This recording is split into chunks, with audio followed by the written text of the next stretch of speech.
Something new in Motormania debuts at Soldiers Field. This fearless foursome is the Citrix Group, famous in Britain but appearing here for the first time.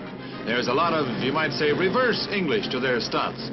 Notice that the hands almost never touch the handlebars. They take four men to do the hard way what one can do with ease. Hard? It's hair-raising. But they're tops for new and interesting ways of riding a motorcycle. Assuming you want to ride one at all. You might want to stand instead.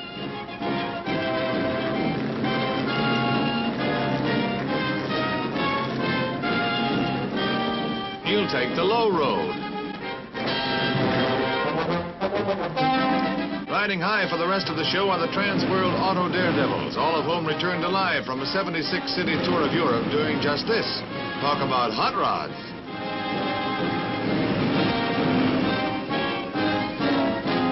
That car was new. Here's what they do to the old ones.